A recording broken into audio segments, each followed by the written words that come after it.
I didn't lose my marriage in a courtroom. There were no raised voices, no slammed doors, no friends choosing sides. I lost it quietly. It happened on an ordinary evening, in a kitchen that still smelled like dish soap and warm bread. My husband was sitting by the window, elbows on his knees, staring at the floor like it might give him answers if he waited long enough. I was at the sink, my hands submerged in water that had gone cold without me noticing. Between us sat an envelope. Unopened. Unmarked. Heavy in a way paper shouldn't be. And even before I knew what was inside it, I understood something terrible. Whatever was in that envelope was going to change us. If you're listening to this and thinking, an envelope can't destroy a marriage, I used to believe that too. But marriages don't usually end with one big moment. They unravel through pauses. Through withheld sentences. Through things we convince ourselves we'll say tomorrow. This is my testimony. Not about betrayal. Not about infidelity. But about silence, and how it can feel like safety right up until it costs you everything. The envelope didn't come with a return address. Just my name, written neatly, confidently, as if the hand that wrote it had never doubted its right to reach me. The paper was thick, cream-colored, expensive. The kind of envelope that tells you before you open it, that whoever sent it is used to being obeyed. It came from my father-in-law, Thomas Calder. A man whose name opened doors, whose money ended conversations, whose silence carried more authority than most people shouting. A billionaire by inheritance and instinct. A man who believed problems weren't meant to be discussed. They were meant to be handled. I didn't open it right away. That might sound strange, but for people like me, delay is instinct. I had learned early that reacting too quickly made things worse. That asking questions created tension. That the safest way through uncertainty was quiet endurance. So I set the envelope on the counter. I finished making dinner. I listened to the sizzle of oil in the pan, the soft clink of utensils, the familiar sounds that made life feel stable. Normal. I told myself it could wait. Upstairs, my husband James was changing out of his work clothes. He didn't know the envelope had arrived yet, or maybe he sensed it before he saw it. James had always been good at sensing things he didn't know how to name. By the time he came downstairs, the food was ready. The envelope had moved from the counter to the kitchen table, where it sat between our plates like an uninvited guest. He noticed it immediately. I saw his eyes flick toward it, then away. I waited for him to ask. He waited for me to explain. Neither of us spoke. That was how our marriage worked. Or at least how we thought it worked. Silence had always been our language. James and I weren't loud people. We didn't argue in public. We didn't narrate our feelings. We didn't believe love had to be explained constantly to be real. We had built something calm together, something that felt safe, especially to two people who had learned in different ways that words could wound. I had learned silence in childhood. In the house I grew up in, love wasn't loud. It didn't announce itself. It showed up in practical ways. A clean room, a packed lunch, a ride when you needed one. Emotional needs were treated like clutter.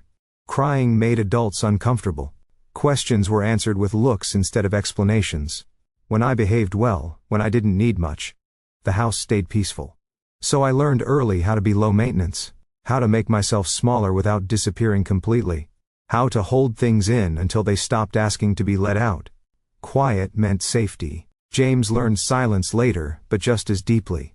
Before me, there had been another marriage. One that demanded words from him constantly. Explanations, reassurances, emotional updates. He tried to meet those demands. He really did. But no matter what he said, it was never enough. Every sentence seemed to open the door to another argument. When that marriage ended, James walked away with a single lesson burned into him. If you speak too soon, you make things worse. So he waited. He observed. He chose restraint. When we found each other, our quiet fit together like puzzle pieces. We didn't fill space just to hear ourselves talk. We shared routines instead of speeches. Presence instead of performance. People said we were easy together. And we were. Until we weren't. That night, as we ate dinner, the silence felt different. He chewed slowly. I pushed food around my plate. The envelope sat between us, untouched. I kept waiting for the right moment to speak. He kept waiting for a signal that he should ask. Neither of us realized we were waiting for the other to save us from discomfort. After dinner, I washed the dishes. James dried them, handing each plate to me carefully, like this was any other night. Like the envelope wasn't rewriting the shape of our lives one quiet second at a time. When we finished, he lingered by the table. His hand hovered near the envelope, then dropped back to his side. "I'm tired," he said finally. "So am I," I replied. It was true. Just not in the way he meant. That night, lying beside him in bed, I stared at the ceiling and listened to his breathing. I thought about opening the envelope alone. I thought about throwing it away unopened. I thought about telling him everything.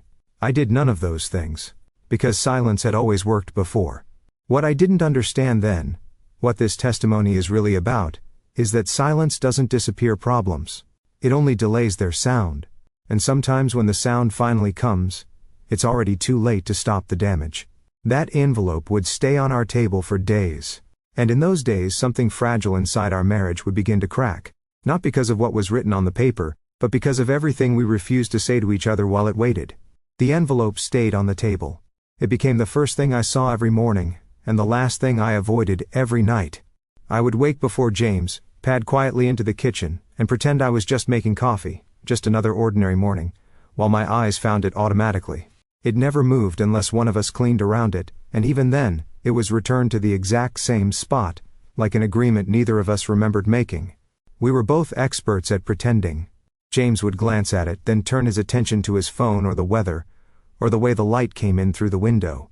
I would busy myself with tasks that didn't need doing. The counters were already clean. The trash wasn't full. Still, I wiped and straightened and folded. Anything to avoid the moment when one of us would have to say, "What is that?" Silence has a strange way of turning objects into accusations. The envelope wasn't loud. It didn't demand anything. It just waited. And the longer it waited, the heavier it became. Not in my hands, but in my chest. I thought about opening it when James wasn't home. The temptation came in waves. If I opened it alone, I could control the damage. I could decide how much of it to share. I could soften the truth before it reached him. That's what I told myself. What I didn't admit, what I couldn't yet face, was how much power there is in knowing something alone. How silence can feel like control when the rest of your life has taught you to survive by staying quiet. James noticed the change in me before I noticed it myself. He noticed the way I lingered at work longer than usual, finding reasons to stay late even when my tasks were finished. He noticed that I took the long way home, driving through neighborhoods that had nothing to do with my route, just to delay walking back into the kitchen where the envelope waited. He noticed that I stopped touching him as often.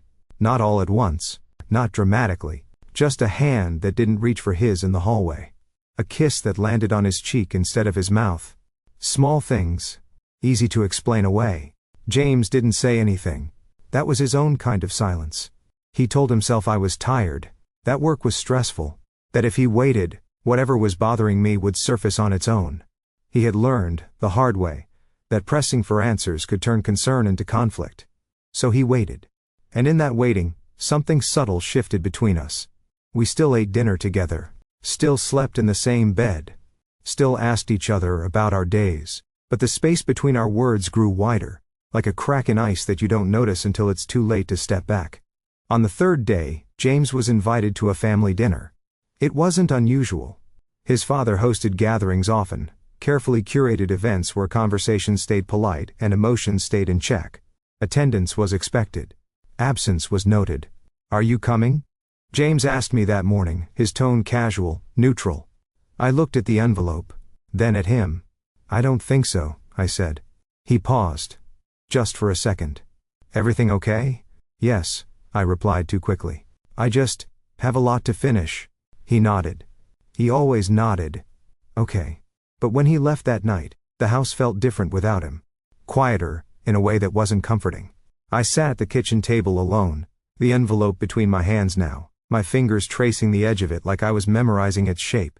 That was the night I opened it. The paper inside was as expensive as the envelope suggested. Thick, smooth, the kind of stationery that doesn't crease easily, as if it expects to be handled with care. The letter was brief. It didn't waste time on pleasantries. It thanked me for my discretion. It praised my composure, my intelligence, my understanding of what it meant to be part of a family like theirs.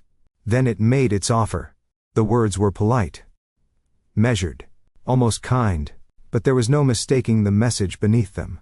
My marriage was a complication, not a scandal, not a mistake, just an inefficiency, something that could be resolved quietly, cleanly, without unnecessary discomfort. There were assurances. financial security, support, a future that would not be difficult. There was also an expectation, silence, no confrontation, no public conflict, no explanation beyond what was necessary, a private ending, a dignified exit. It was framed as protection, for me, for James, for the family. I folded the letter once, then again. My hands didn't shake. That frightened me more than if they had. I had spent my life being rewarded for not making things difficult, for understanding without being told, for adapting. This letter spoke that language fluently. And for a moment, a terrible, honest moment, I understood why people accepted offers like this. Because it promised relief. Relief from tension, from uncertainty, from the risk of saying the wrong thing and losing everything. I slid the letter back into the envelope and placed it on the table again. When James came home later that night, I was already in bed. He moved quietly, trying not to wake me, and for the first time since we'd been married, I was grateful for his silence. It meant I didn't have to speak. The next morning, the envelope was still there, now opened, now heavier than ever. James noticed. He didn't ask what was inside, but his eyes lingered longer this time. His posture changed. The waiting became more deliberate. Silence, I was learning, doesn't stay neutral forever. It starts to choose sides. That afternoon, I declined another family invitation. James went alone again. When he returned, there was something different in his expression. Not anger, not accusation, but awareness. "They asked about you," he said. "I know." He looked at me carefully. "You don't have to protect me from things," he said quietly. I wanted to tell him everything then. The words rose up, urgent and sharp. But fear followed close behind. Fear of disappointing him. Fear of being the reason things broke. Fear of learning that silence had already done more damage than truth ever could. So I said nothing.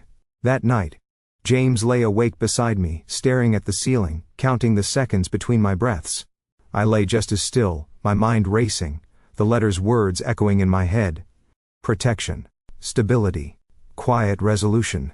What the letter didn't understand, what I was only beginning to understand, was that silence doesn't resolve anything. It only delays the cost. And the longer you wait, the higher the price becomes. By the end of that week, something in our marriage had shifted permanently. Not broken, not ended, but cracked. And neither of us could pretend we didn't feel it anymore. Before this story goes any further, let me ask you something.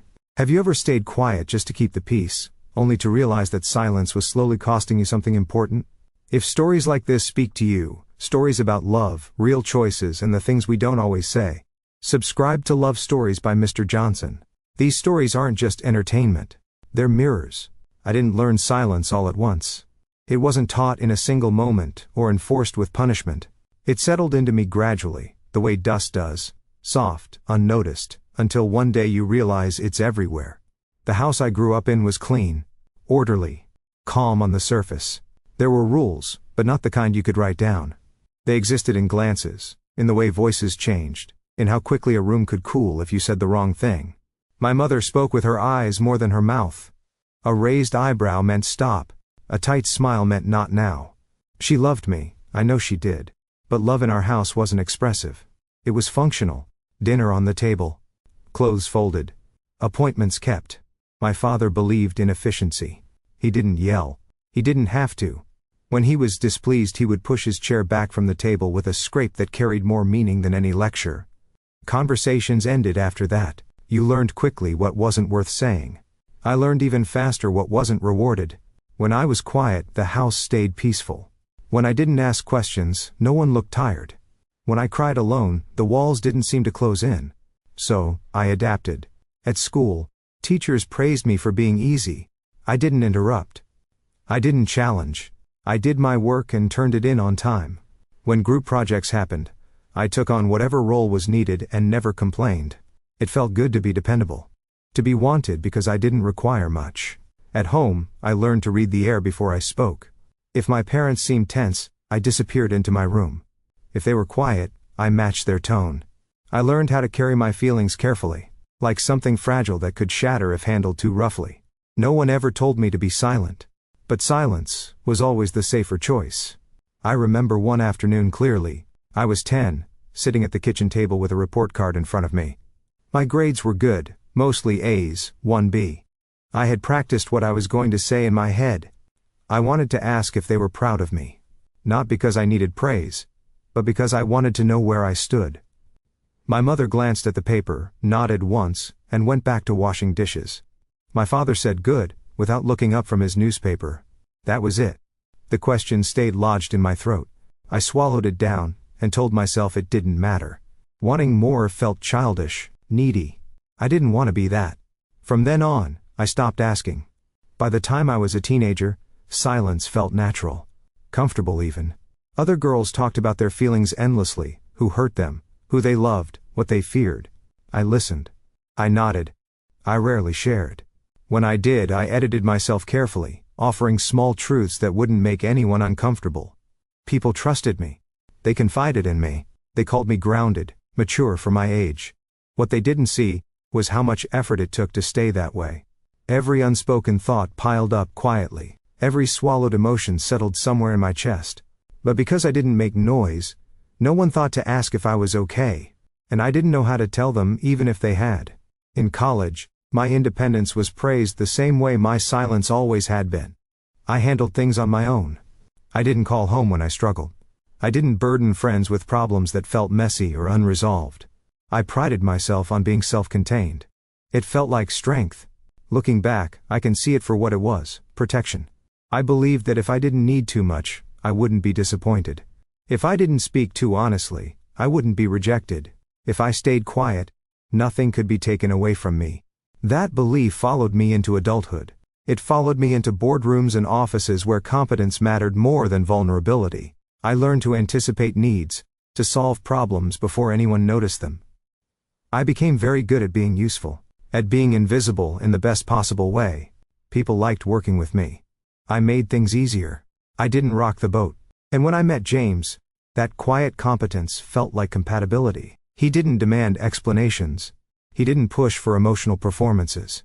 He didn't fill space with words just to prove he was present. We existed side by side easily, our silences overlapping without friction. For the first time, my quiet didn't feel like something I had to defend. It felt like home.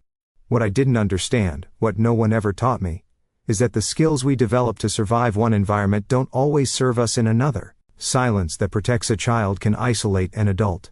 Quiet that keeps the peace can slowly erase intimacy. But those lessons are hard to recognize when silence has always been rewarded. So when the envelope arrived, when something truly destabilizing entered my life, my instinct wasn't to speak, it was to manage, to contain, to endure quietly until the danger passed. That instinct didn't come from fear alone. It came from years of learning that the cost of speaking was often higher than the cost of staying silent. As a child, speaking up risked tension. As a teenager, it risked being labeled dramatic. As an adult, it risked being seen as difficult. And now, as a wife, I feared it would risk my marriage. So I did what I had always done. I stayed quiet. Not because I didn't love James, not because I didn't trust him, but because deep down, a part of me still believed that love survived best when I didn't ask too much of it. That belief had kept me safe for years. What I didn't yet realize was that it was about to cost me more than I ever imagined.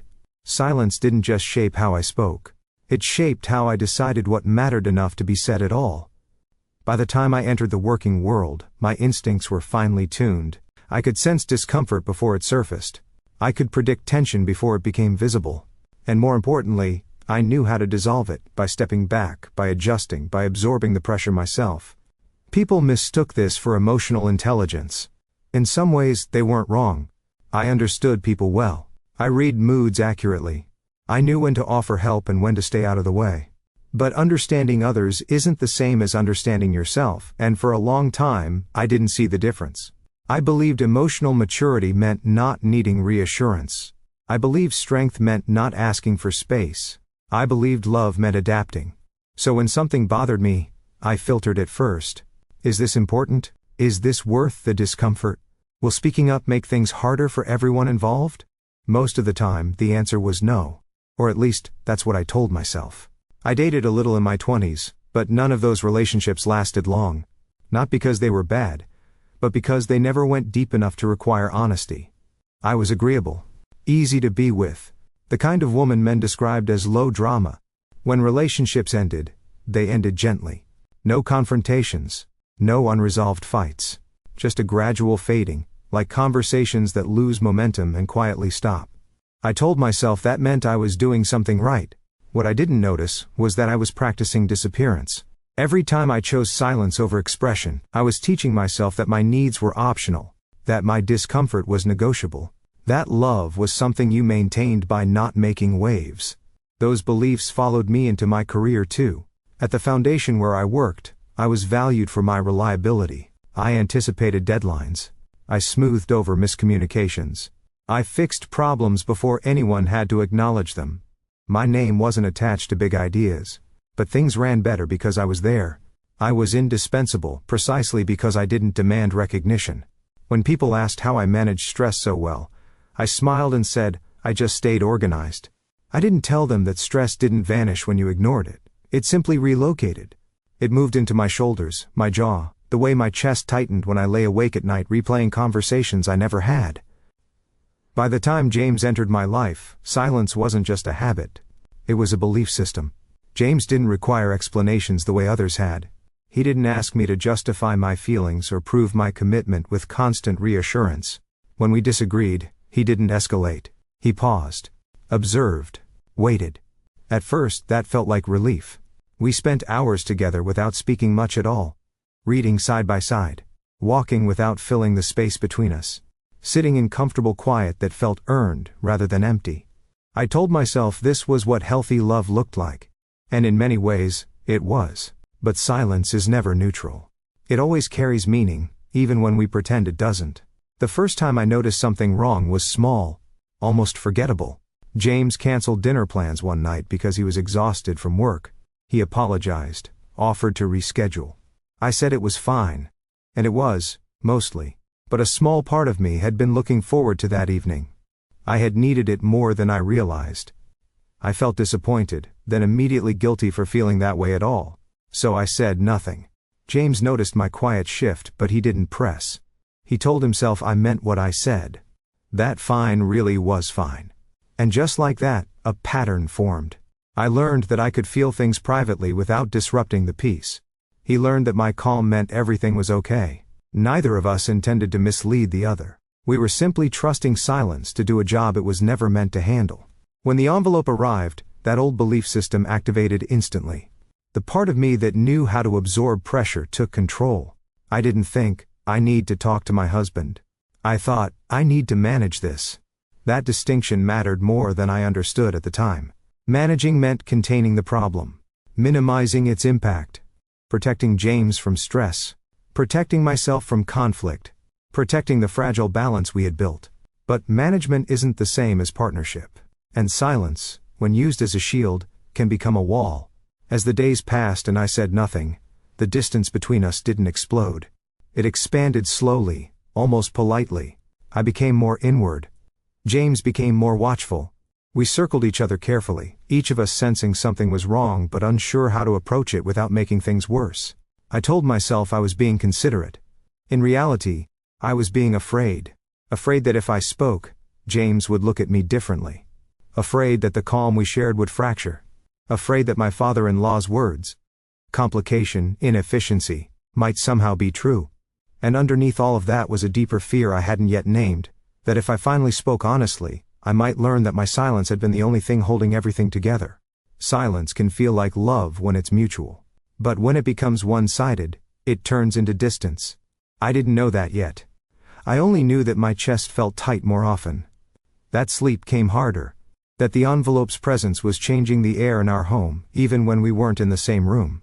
The habits that had once protected me were no longer neutral. They were actively shaping my marriage. And for the first time in my life, staying quiet didn't feel safe. It felt lonely. That was the moment. Quiet, unremarkable, easy to miss. When silence stopped being a skill and started being a cost. I just didn't know how much I was about to pay. James didn't grow up quiet. That was the part people never guessed. As a boy, he talked easily, asked questions, explained himself. He believed words could fix things if you used enough of them, if you chose them carefully. In his childhood home, conversation wasn't dangerous, it was encouraged. Problems were discussed at the table. Feelings were named, sometimes clumsily, sometimes too loudly, but always out in the open. Silence, back then, felt like distance. That changed when he got older. His first marriage didn't fall apart all at once. It eroded slowly, worn down by the same thing that would later save and undo him: communication without understanding. His first wife needed words the way some people need light. She wanted to talk through everything: decisions, emotions, hypotheticals. If something bothered her, she needed to explore it fully, immediately, out loud. Silence made her anxious. Pauses felt like rejection. At first, James tried to meet her there. He explained himself carefully. He reassured often. He learned the language of emotional processing because he believed love required fluency. When arguments arose, he stayed engaged even when he was tired. He believed persistence was devotion. But no matter how much he spoke, it never seemed to land. Every explanation invited another question. Every reassurance revealed another insecurity. Every attempt to calm the situation somehow made it louder. James began to feel like he was failing a test he didn't understand. He would come home from work already exhausted, bracing himself for conversations that stretched late into the night. If he asked for space, it was interpreted as withdrawal. If he went quiet to think, it was seen as punishment. Words, once his tool, became traps. He started choosing them more carefully, speaking less, waiting longer before responding. He told himself he just needed time to think things through properly. But time didn't help. Arguments still came. Now they just sounded different. His wife's voice grew sharper, more urgent. His responses grew shorter, more controlled. The gap between what she needed and what he could give widened until it swallowed everything else. The day he realized the marriage was ending didn't come with a fight. It came with exhaustion. They were sitting across from each other, mid-argument, when James felt something inside him shut down. Not anger, not resentment. Fatigue. He listened to her words, nodded at the appropriate moments, and understood with terrifying clarity that no matter what he said next, it wouldn't be enough. That he could spend the rest of his life explaining himself and still be misunderstood. That was when he stopped trying. After the divorce, people told him he would find someone more compatible. Someone quieter. Someone easier. They framed it like a personality mismatch, a simple equation. James didn't correct them. But privately, he rewrote his understanding of love. He decided that speaking too quickly was dangerous. That explaining yourself could make things worse. That silence, while uncomfortable, was safer than saying the wrong thing and losing everything. So he learned restraint. He learned how to pause instead of respond. How to listen without immediately reacting. How to wait for the right moment. Though the right moment rarely arrived. When he met Clara, her quiet felt like relief. She didn't interrogate his moods. She didn't demand emotional updates. She didn't treat his pauses like accusations. When he went quiet, she didn't fill the space with panic. She waited. To James, that felt like respect. He didn't realize it was fear meeting fear. Their early relationship felt effortless because neither of them challenged the silence. They interpreted it the same way, as peace. As mutual understanding. As proof that they didn't need to perform love to believe in it. James didn't see that his restraint, once a survival tactic, was slowly becoming a habit. That his waiting, once thoughtful, was turning into avoidance. When Clara withdrew after the envelope arrived, James noticed immediately. But instead of asking, he analyzed. She'll tell me when she's ready. If I push, I'll make it worse. I don't want to repeat old mistakes. So he waited. Waiting felt responsible. Mature. Kind. It didn't feel like abandonment. Until it did. As the days passed, James began to sense that something was happening without him. Not something being done to him, but something unfolding just outside his reach. Clara was present but distant. Calm, but guarded. The silence between them no longer felt mutual. It felt like exclusion. That realization frightened him more than anger ever could. Because anger could be addressed, confronted. But distance crept in quietly, and by the time you noticed it, it had already rearranged the room. James lay awake at night, staring at the ceiling, replaying small moments. Clara's hesitation before answering simple questions. The way she avoided his eyes when the envelope was in view. The careful neutrality in her voice. He told himself he was being patient. But patience, he was learning, can look a lot like fear when it's rooted in the past. The truth James hadn't yet admitted was this. He wasn't just afraid of upsetting Clara. He was afraid of learning that words still had the power to break what he loved. So he stayed quiet. Not because he didn't care, but because he cared too much to risk saying the wrong thing. And in that quiet, he unknowingly mirrored the very distance he feared most. Restraint didn't feel like fear to James. It felt like discipline. After his divorce, he told himself he was wiser now. That he understood the dangers of reacting too quickly, of saying things before he'd fully examined them. He had learned that emotions could surge and fade, but words, once spoken, had a way of staying put, even when they were meant to help. So he built a pause into himself. It became automatic. When something unsettled him, he didn't respond right away. He observed. He gave the feeling space, trusted that clarity would come if he waited long enough. Most of the time it did. That strategy worked in his professional life. On boards and in meetings, his calm presence was admired. He was known as thoughtful, deliberate, not easily rattled. People listened when he spoke because he didn't speak often. What no one saw was the cost of that calm. Pausing had slowly replaced expressing. Waiting had replaced asking. Silence had become the default, not the exception. With Clara, the habit felt harmless. At first. When she grew quiet, he didn't see it as withdrawal. He saw it as processing. He assumed she needed time the way he did. He respected that space because he wanted to be different from the man he used to be. The man who talked too much, tried too hard, pushed when he should have waited. But there was a difference between respecting silence and hiding behind it. James began to notice how often he chose not to speak even when he wanted to. Not because the words weren't there, but because he feared their consequences. He feared the possibility that honesty would introduce conflict into a marriage that had been defined by calm. And more than that, he feared discovering that calm was fragile. The envelope became the focal point of that fear. Every time he passed the kitchen table, he felt its presence like a question he was refusing to ask. He told himself it would reveal itself in time. That Clara would explain when she was ready. But another voice, quieter, more honest, kept asking, what if waiting is the wrong choice again? That question unsettled him more than the envelope itself. James had promised himself he wouldn't repeat the mistakes of his first marriage. He wouldn't push. He wouldn't interrogate. He wouldn't turn concern into pressure. But he hadn't promised himself he would speak when something truly mattered. That omission was catching up to him. One night, long after Clara had fallen asleep, James got out of bed and went downstairs. The house was still, wrapped in the kind of silence that makes your thoughts sound louder than they should. He stood at the kitchen table, staring at the envelope. He didn't open it. He didn't touch it. He just stood there, confronting the truth he had been avoiding. He was afraid to know. Afraid of what the letter contained. Afraid of what it might reveal about his father. Afraid of what it might require of him as a husband. And beneath all of that, afraid of the possibility that silence had already done damage he couldn't undo. James had always believed that restraint was a form of care. That by holding back, he was protecting the people he loved from unnecessary pain. But standing there alone in the quiet, he began to question that belief. Who am I protecting? He wondered.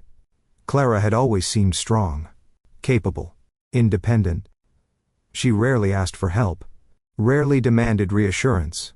James had admired that about her. Now he wondered if he had mistaken her quiet for confidence. He thought about the times she'd said it's fine when something clearly wasn't. The times she'd smiled and moved on instead of lingering in discomfort.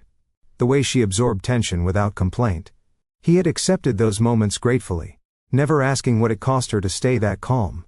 Because as long as things remained peaceful, he didn't have to confront his own fear of conflict. That realization sat heavy in his chest.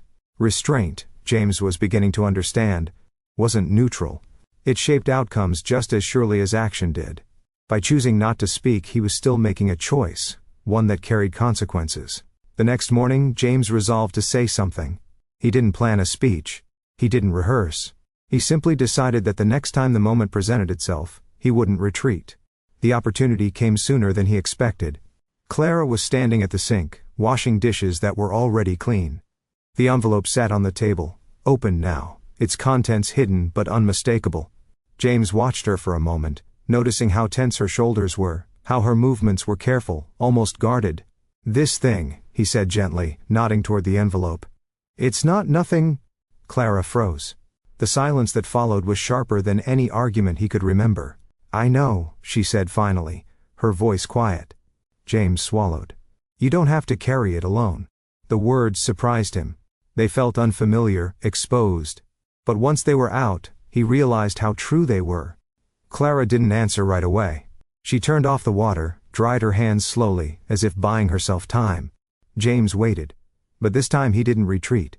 "I've been waiting," he continued, choosing honesty over comfort, "because I thought that was what you needed. But I think I've been waiting because I'm afraid." She looked at him then, really looked, and for the first time in days, her eyes didn't slide away. "Afraid of what?"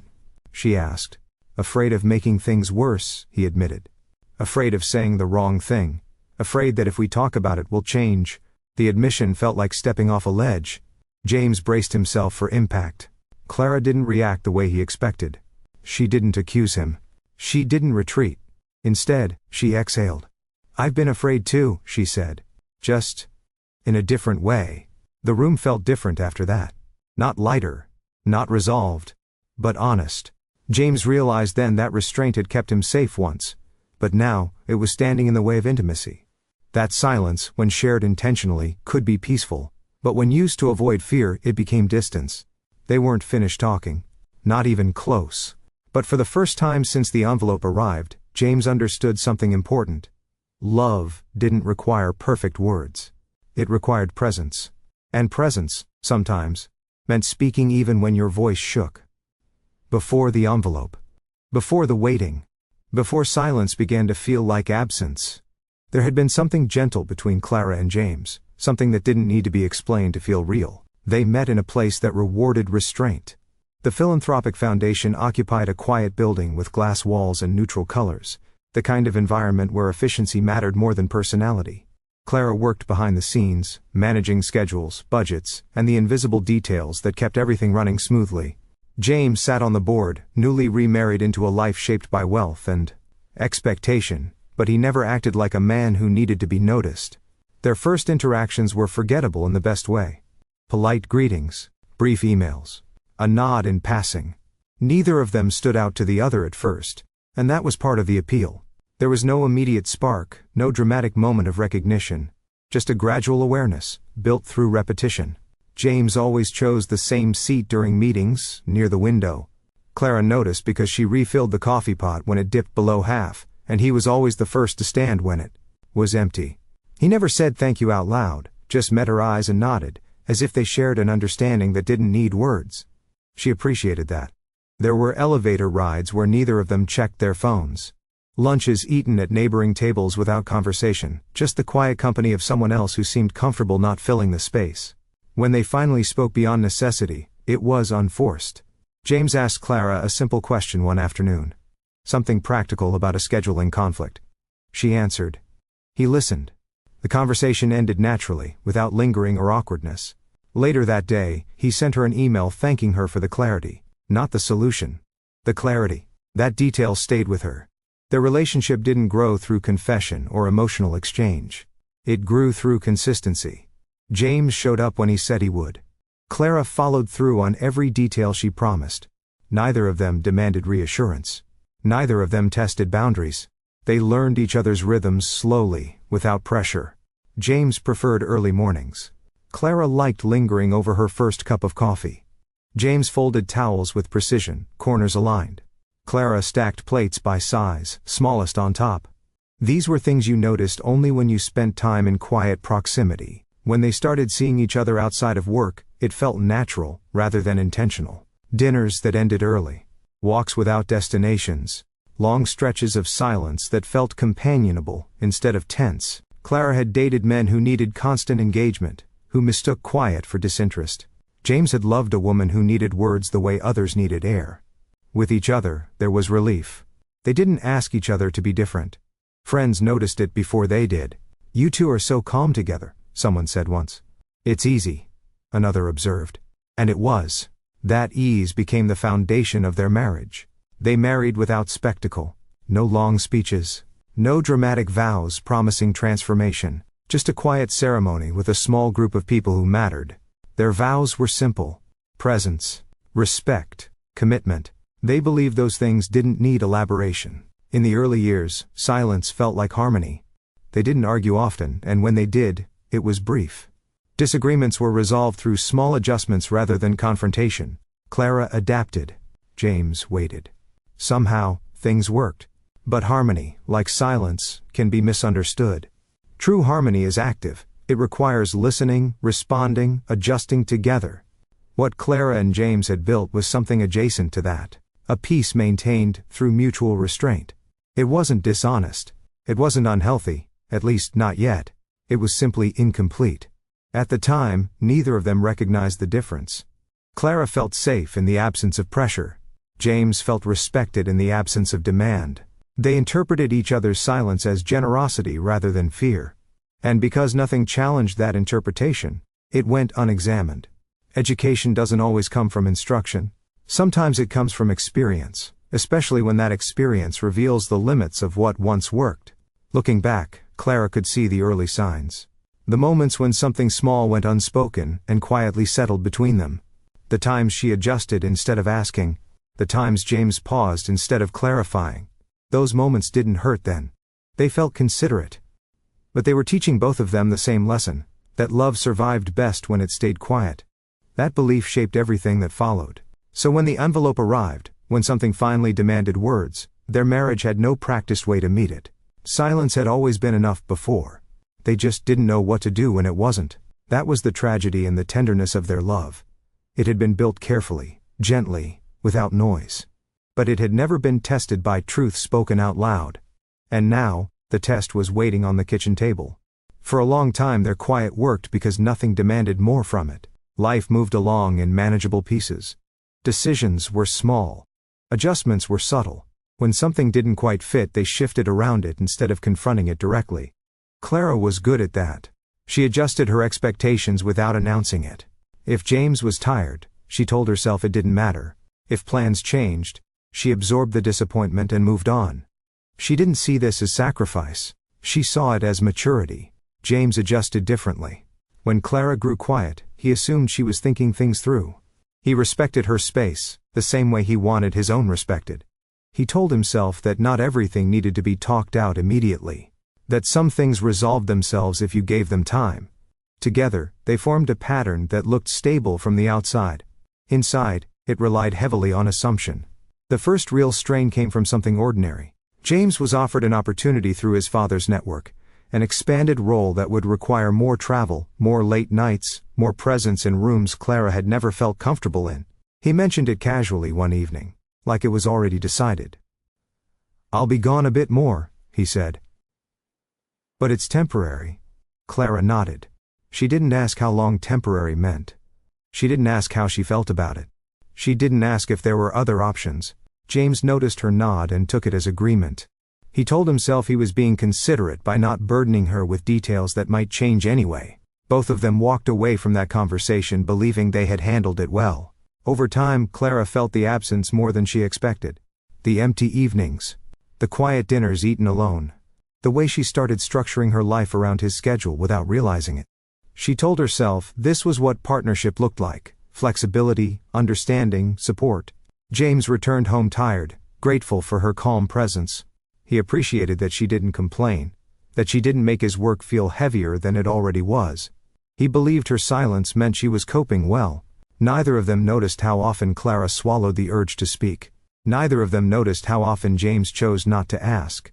Silence doesn't announce when it becomes imbalance. It happens gradually, through repeated moments where one person adapts more than the other, not because they're asked to, but because they believe they should. Education, Clara would later realize, isn't just about learning new skills. It's about unlearning beliefs that no longer serve you. And one of hers, that love meant making things easy for others, had gone unquestioned for too long. The strain didn't show up as arguments. It showed up as distance. James would come home and talk about his day in broad strokes, skipping the parts he assumed wouldn't interest her. Clara would listen, nodding, offering quiet encouragement. She rarely shared her own frustrations, because they felt smaller by comparison. This imbalance didn't come from neglect. It came from habit. James had learned to minimize conflict by withholding. Clara had learned to preserve peace by accommodating. Together, they created a marriage where difficult conversations were always postponed. Until they couldn't be. When Thomas Calder entered the picture more frequently, the dynamic shifted further. His presence was subtle but undeniable. Invitations. Expectations. Casual remarks about legacy and responsibility. Clara felt the weight of it immediately. even when James brushed it off. "He means well," James would say. "That's just how he is." Clara nodded. She didn't tell James how small she felt at those dinners. How carefully she chose her words. How often she smiled when she wanted to leave. She told herself it was temporary, that she could manage it. She had always managed things. James, meanwhile, underestimated his father's influence. He believed that because Thomas rarely raised his voice, his opinions carried less force. He didn't see how power could operate quietly, shaping outcomes without open confrontation. This was another lesson they were both learning too late. That silence isn't always neutral, sometimes it's strategic. By the time the envelope arrived, the foundation of their marriage had already been subtly altered. Not broken, but stretched thin by unspoken compromises. They didn't lack love. They lacked language. Clara began to sense that something had shifted long before she could name it. She felt more careful around James, more measured. She edited herself more closely. She didn't want to disrupt what they had. James sensed it too, but interpreted it differently. He assumed it was stress, fatigue, something external that would pass. Both of them believed the other was coping better than they actually were. This misunderstanding is one of the most common failures in quiet relationships. Each partner assumes silence means strength, not realizing it can also mean strain. The envelope didn't create their problems. It exposed them. It revealed the cost of a love that had relied too heavily on not speaking. And yet, even as the cracks appeared, neither of them blamed the other. There was no resentment, no anger, just confusion. A sense that something familiar had changed shape without permission. Education often comes disguised as discomfort. The discomfort Clara felt wasn't dramatic. It was subtle, persistent, a feeling that she was carrying more than she had agreed to, without ever agreeing at all. The discomfort James felt was quieter still, a sense that something important was happening beyond his reach, that waiting might not be the right response this time. Neither of them had the tools yet to translate those feelings into words. That would come later. For now they existed in the space between love and understanding, still connected, still committed, but increasingly aware that silence was no longer doing the work they needed it to do. And when silence stops working, something has to replace it. Whether it becomes honesty or distance depends on what you choose next. They didn't know it yet, but the next choice was already forming, quietly, inevitably, on the kitchen table. Thomas Calder believed in order, not the kind that came from rules written down or systems explained carefully, but the kind that existed because everyone understood their place. He had built his life on that understanding, an unspoken agreement between power and compliance. Things worked because they were expected to. He didn't raise his voice. He didn't need to. When Thomas entered a room, conversations adjusted themselves. People sat straighter. Sentences became more precise. Decisions happened faster. It wasn't intimidation in the obvious sense. It was gravity. James had grown up inside that gravity without fully realizing it. As a child, he had watched his father move through the world with quiet authority. Deals were discussed behind closed doors. Disagreements were handled privately. If something failed, it disappeared without explanation. Thomas didn't dwell on problems, he resolved them. That approach had shaped James more than he liked to admit. From his father, James learned that strength didn't announce itself, that efficiency mattered more than emotion, that lingering too long on discomfort was indulgent. What James hadn't learned, what Thomas never modeled, was how to sit with uncertainty without trying to eliminate it. Thomas Calder didn't tolerate inefficiency. And to him, inefficiency included anything that complicated legacy. Family dinners at his home were carefully curated. Seating arrangements were intentional. Topics were safe. Achievements were acknowledged briefly, then folded back into the larger narrative of responsibility and progress. Clara noticed the pattern immediately. At first, she tried to convince herself she was imagining it. The way conversations shifted when Thomas addressed James directly. The way her presence was acknowledged politely but rarely engaged with deeply. The way questions about her work felt more like assessments than interest. Thomas wasn't unkind. That was the most confusing part. He complimented her composure, praised her intelligence, thanked her for being so understanding when schedules changed or plans were altered at the last minute. Those words landed strangely in Clara's chest. Understanding had always been her strength. It had kept her safe.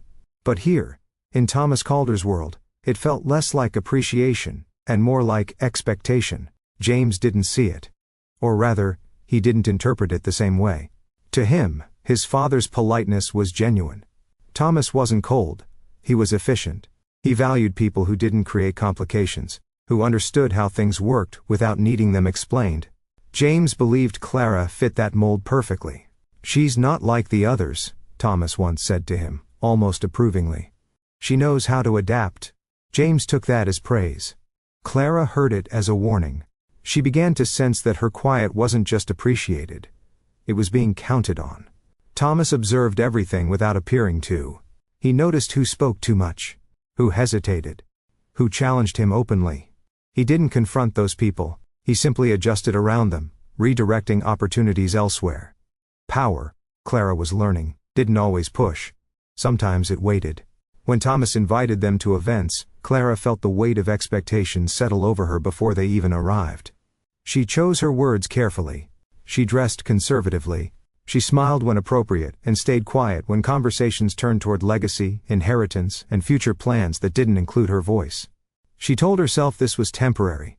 That once James and she were more established, once things settled, it would feel easier. But ease never came. Thomas's worldview was rigid beneath its polish. He believed families functioned best when roles were clear and conflict was minimized. Love, in his mind, was proven through loyalty and discretion, not emotional transparency. He had little patience for vulnerability. Clara sensed this intuitively. She felt it in the way Thomas redirected conversations when emotions surfaced. In the way he praised resilience, but never curiosity. In the way he spoke about people as assets or risks, without seeming to notice the distinction. Educational insight comes not just from what people say, but from what they reward. Thomas rewarded silence. James, raised in that environment, had internalized the lesson without realizing it. Clara, trained by her own upbringing to avoid friction, fit neatly into Thomas's expectations. That was the problem. Because fitting neatly into someone else's system often requires folding parts of yourself you haven't examined yet. Clara began to feel like she was being evaluated constantly, not for who she was, but for how little she disrupted the existing order. She didn't know how to articulate this discomfort without sounding ungrateful. So, she said nothing. Thomas, for his part, believed he was being considerate. He had seen marriages fail because people insisted on emotional messiness.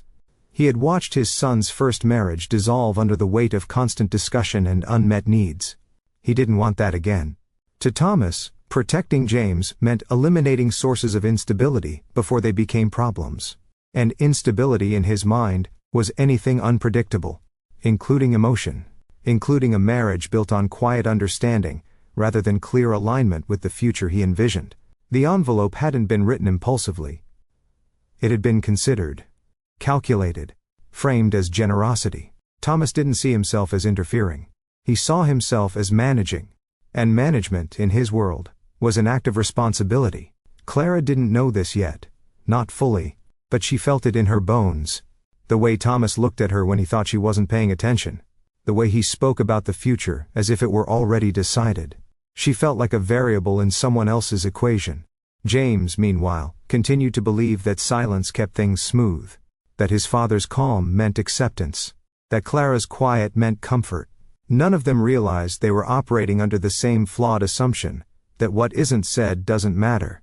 Thomas Calder's world was built on that belief. And soon, he would put it in writing. Thomas Calder did not wake up one morning and decide to interfere in his son's marriage. That was not how his mind worked. He noticed patterns long before he noticed problems. He watched for inefficiencies the way other men watched for storms, quietly, attentively, without panic. And once he recognized a pattern, he didn't debate whether to act. He considered how. From his perspective, the signs had been there for months. Clara's absence from certain family events, her careful distance during others, the way she listened more than she spoke, smiled without revealing much. To Thomas, this wasn't shyness. It was disengagement. James, meanwhile, remained calm, too calm. He spoke less about his marriage than Thomas expected, offered fewer details, avoided discussing long-term plans beyond what was necessary. Silence, Thomas knew, could mean many things.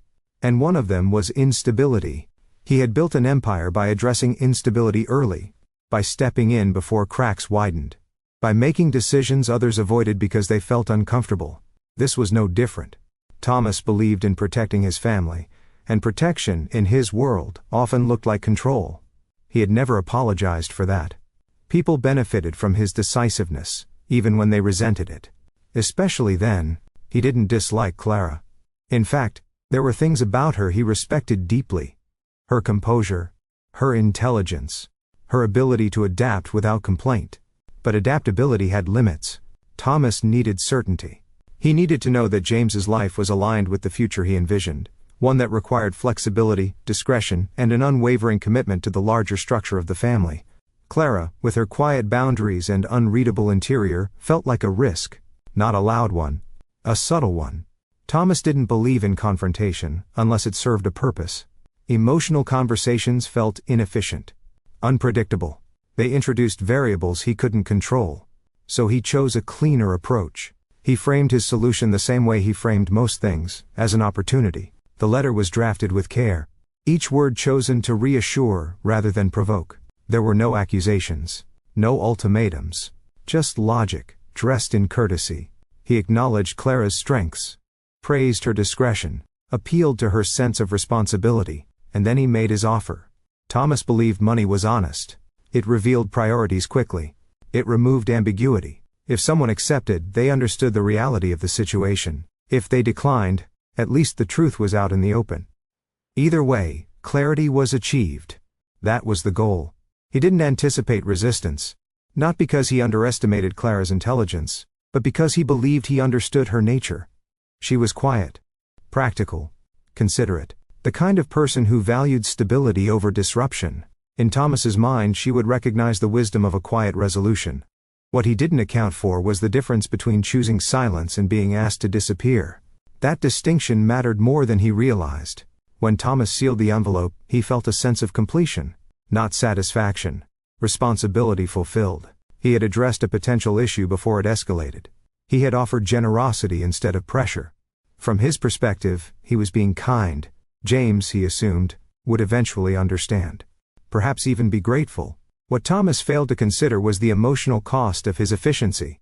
He had spent his life believing that outcomes mattered more than process. That results justified methods. That emotional fallout was a necessary byproduct of decisive action. But families are not corporations. And marriages are not mergers. Clara read the letter differently than Thomas intended. Where he saw protection, she saw erasure. Where he saw generosity, she saw control. Where he saw clarity, she felt cornered. And yet, because of everything that had shaped her, she didn't react the way he expected, or the way James would have expected. She didn't confront him. She didn't call him out. She didn't even tell her husband right away. She did what she had always done. She absorbed it. Thomas, unaware of the turmoil unfolding in the quiet space between Clara and James, continued with his life.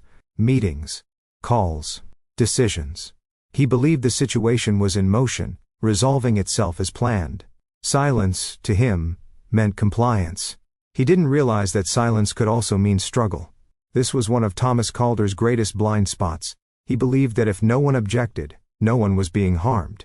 He believed that discomfort would announce itself if it mattered. But Clara's discomfort had never announced itself. And James's restraint had taught him to miss it. The letter did not break the marriage because of its contents. It broke the illusion that silence was neutral. It revealed the cost of never saying what something feels like, only what it looks like from the outside. Thomas Calder had acted according to everything he believed in: decisiveness, efficiency, protection. What he hadn't learned, what he might never learn, was that some things cannot be managed without being damaged. And some silences, once introduced, cannot be undone. The envelope had already done its work, not by forcing a decision, but by exposing the fragile agreement that had held Clara and James together. The belief that love could survive without being spoken. That belief was now unraveling. Quietly. Inevitably. If this chapter opened your eyes to how power can operate quietly, please like this video. And if you know someone who's struggling with boundaries, family pressure, or unspoken control, share this story with them. Subscribe, and stay with me. Because in the next chapter, Clara must face the letter alone.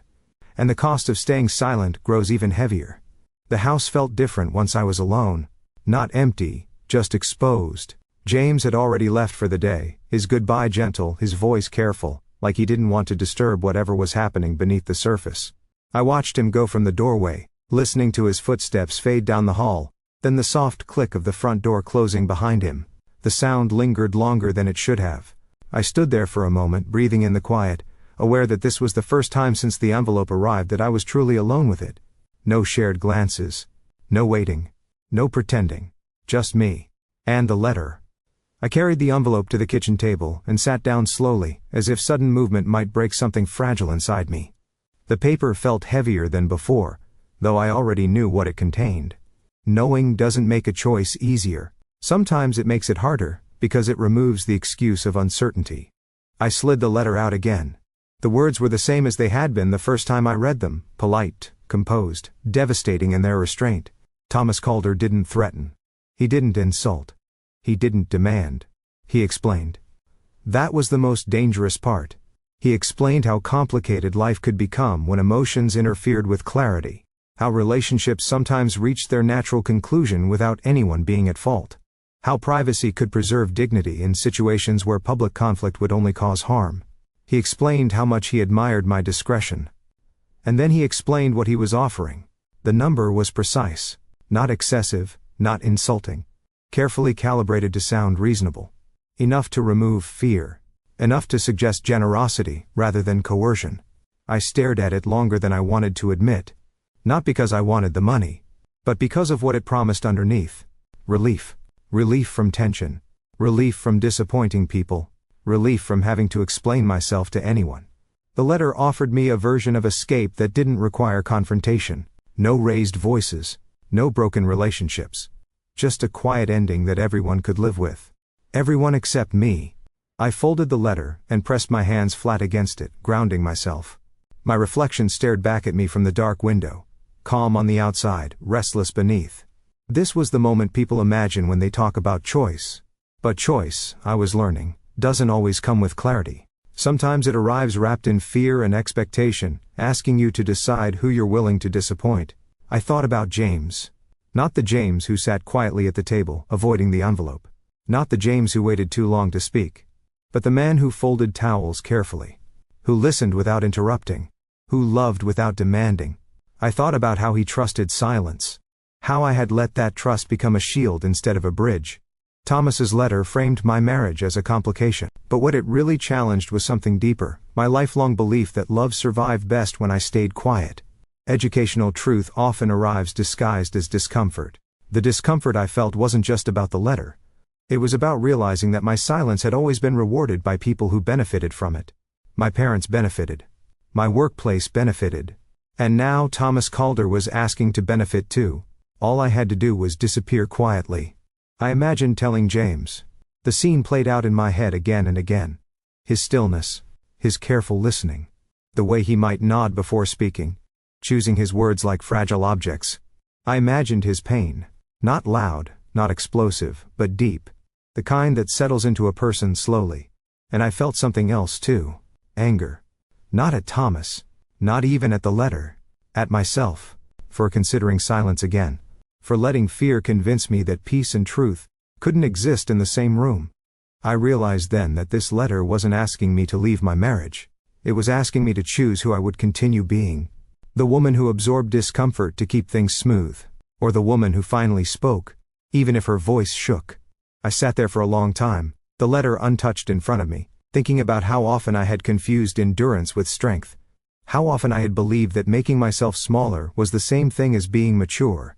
There was a lesson here, one I wished I'd learned earlier. Avoiding conflict doesn't prevent pain. It just decides who feels it. And for most of my life, that person had been me.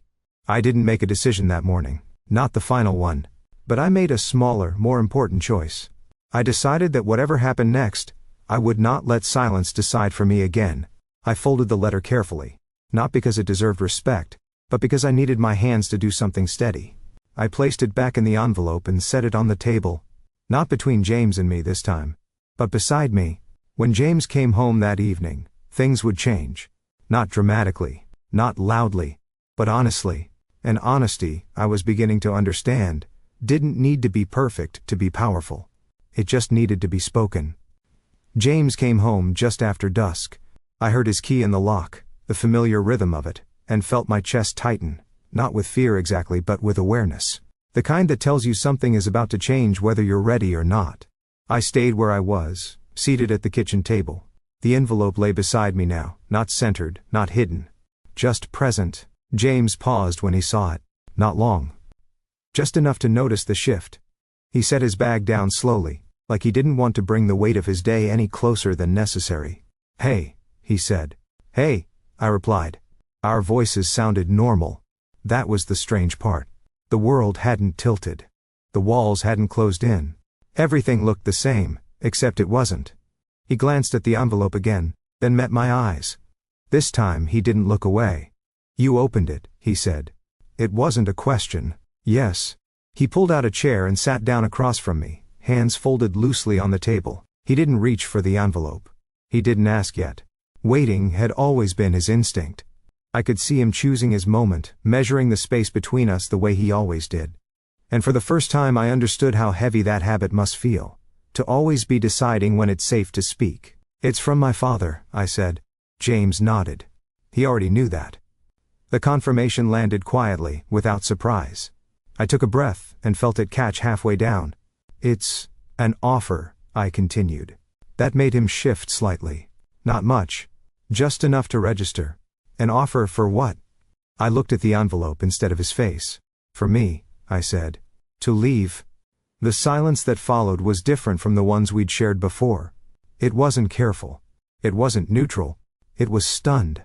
James didn't speak right away. His jaw tightened, then relaxed. He closed his eyes briefly, like he was organizing something inside himself before responding. "What kind of offer?" he asked finally. "Financial," I said. "Support, security." He opened his eyes. There was no anger there. Just hurt, layered with something else, recognition. "He thinks our marriage is inconvenient," I added. "Something that can be resolved quietly." James let out a slow breath. "I'm sorry," he said. The word surprised me. "You didn't do this," I said quickly. "I know," he replied. "But I should have seen it coming." That was the moment something shifted between us, not toward resolution but toward truth. I reached for the envelope and slid it toward him. He hesitated, then opened it. I watched his face as he read, watched the calm fracture and reform into something more deliberate. When he finished, he folded the letter carefully and placed it back inside. "He thinks he's protecting us," James said. "I know. But he's deciding for us." "Yes." James nodded slowly, as if naming it gave him something solid to hold on to. "I didn't tell you right away," I said. "And I know that hurt you." He looked at me then, really looked. "I was waiting," he said. "Because I thought that was respectful." I was quiet, I replied. "Because I thought that was kind." We both sat with that for a moment. Educational truth doesn't always come in the form of advice. Sometimes it arrives as recognition, seeing yourself clearly in someone else's reflection. "I considered it," I said softly. James didn't flinch. "I didn't want to," I continued. "But I thought about how easy it would be, how clean, how no one would have to be uncomfortable." He nodded again, slower this time. "I understand why." That was when the guilt hit hardest, not because he was angry, but because he wasn't. "I hate that silence made it possible," I said. "That part of me even thought this was a solution." James leaned back in his chair, staring at the ceiling for a moment before answering. "I hate that I've been so careful about speaking," he said. "That I didn't ask harder. That I assumed waiting was always better." We weren't accusing each other. That was new too. We were naming things. Silence had taught us both the same lesson in different ways, that discomfort was dangerous, and words could make it worse. But sitting there, with the letter between us, it was becoming clear that avoiding discomfort had only delayed it. "I don't want to lose you quietly," James said. The words landed with a weight that surprised me. "I don't want to disappear quietly," I replied. "We didn't make promises. We didn't map out the future. We didn't decide what to do about Thomas Calder or his expectations. We did something smaller. We stayed present." James reached across the table and took my hand. His grip was steady, grounding. "I don't know how to handle this perfectly," he said. "But I don't want silence to decide for us anymore." Me neither. That night, we didn't sleep much. We talked, not in long speeches, not in dramatic confessions, but in fragments. Thoughts that had been edited too long.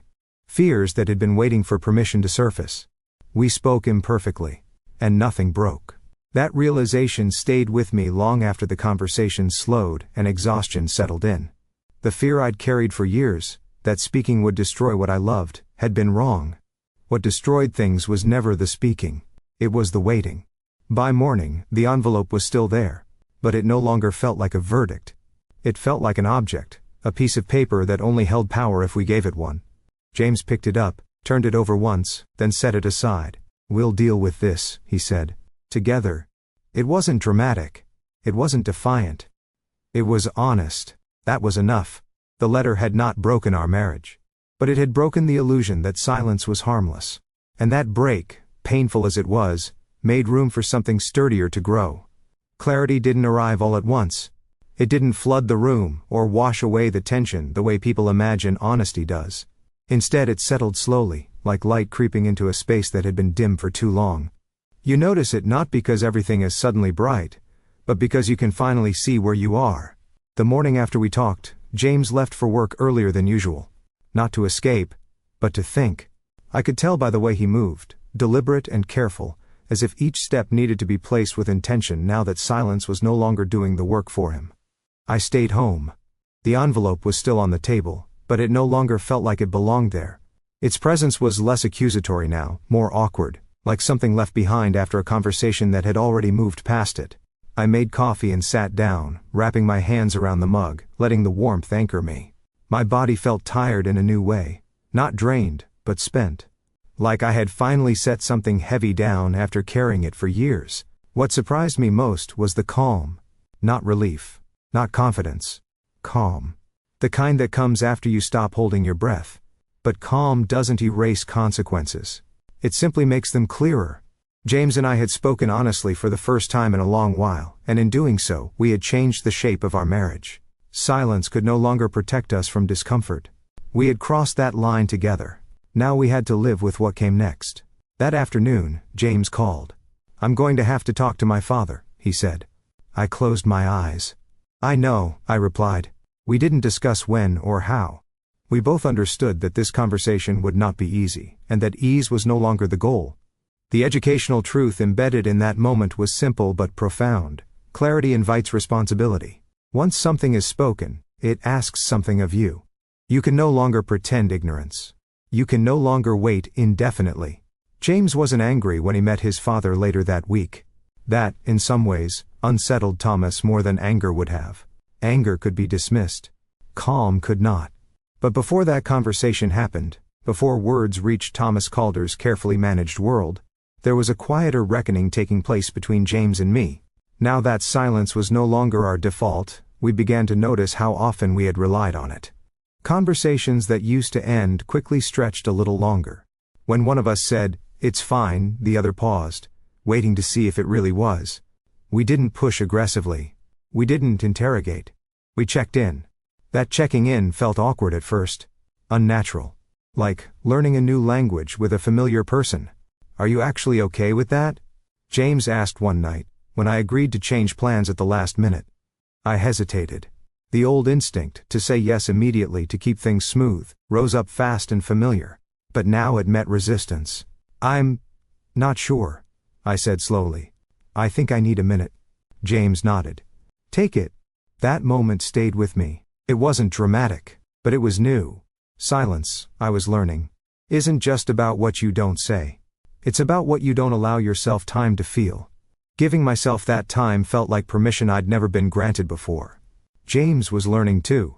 He caught himself waiting when he should have asked, pausing when he should have clarified. Each time he noticed, he felt a small jolt of discomfort. A reminder of how deeply restraint had shaped him. One evening, he admitted it out loud.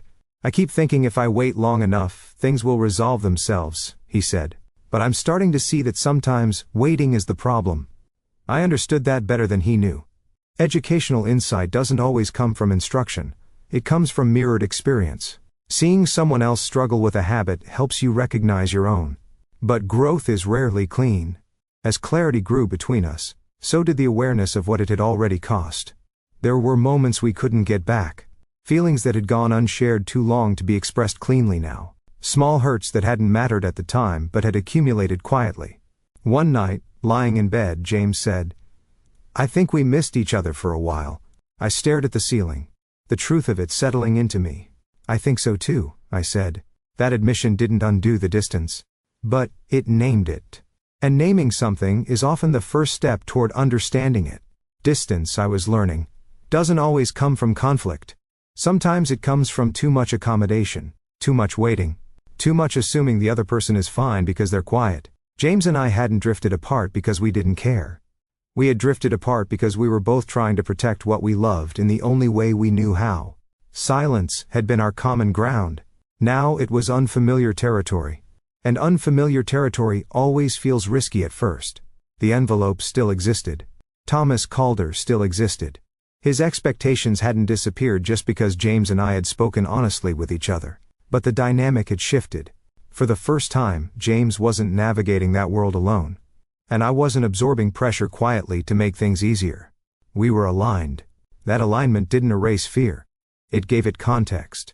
And context is powerful. Because once you understand why you're afraid, you can decide whether that fear deserves control. Silence had controlled us for a long time. Now, it was losing its grip.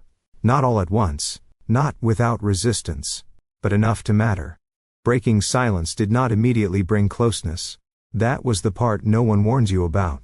Once words were allowed back into the room, they didn't always land gently. They carried weight. History. The residue of everything that had been held too long. James and I began to notice moments of friction where none had existed before. Not because we were suddenly incompatible, but because we were finally visible to each other. Visibility is uncomfortable when you're not used to it. There were evenings when conversations stalled, not from avoidance, but from uncertainty. We would start to speak, then stop. Unsure of how much honesty the moment could hold. The old habits still whispered. Don't push, don't make it worse, just let it go. But letting it go no longer felt neutral. It felt like retreat. One night James came home quieter than usual. Not withdrawn, just heavy. He sat at the kitchen table, rubbing his hands together slowly, staring at nothing. I talked to my father today, he said. I didn't respond right away. I waited, not out of fear this time, but out of respect for the space the moment needed. How did it go? I asked. James exhaled. He doesn't think he did anything wrong. That didn't surprise me. He said he was protecting me, James continued. Protecting the family. He said emotions complicate things, and that I should understand that by now. I felt something tighten in my chest. Not anger, but clarity. And, what did you say? I asked. James hesitated. I could see the internal struggle playing out, the instinct to minimize, to move past it quickly. I told him I wasn't a problem to be managed, he said finally. And that neither are you. The words settled into the space between us. How did he take that? I asked. James gave a small, humorless smile. He said I was being emotional. We both knew what that meant in Thomas Calder's world. Emotion was a flaw, a liability, something to be corrected or controlled. James leaned back in his chair, staring at the ceiling. I don't think he understands what he did, he said. And I don't think he wants to. I reached across the table and took his hand. He doesn't have to understand, I said. He just has to stop. James nodded slowly. That conversation didn't end with resolution. There were no apologies, no changed hearts. Just boundaries. New, untested, slightly unsteady. And boundaries, like honesty, take practice. Over the next few days, we felt the distance in unexpected ways. Phone calls went unanswered longer. Invitations went unaccepted. There was a quiet tension now, not between James and me, but between our marriage and the world it existed in. That tension showed up in small moments. At the grocery store, when James paused before picking up a familiar brand, wondering aloud if we should change our spending habits now that things felt uncertain. At night, when I woke from half-sleep with a sudden fear that we had already crossed a line we couldn't step back from. Change rarely feels safe at first.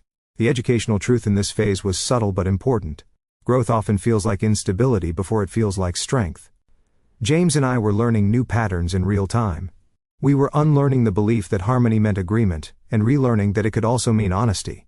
But honesty doesn't always feel good. Sometimes it brings grief.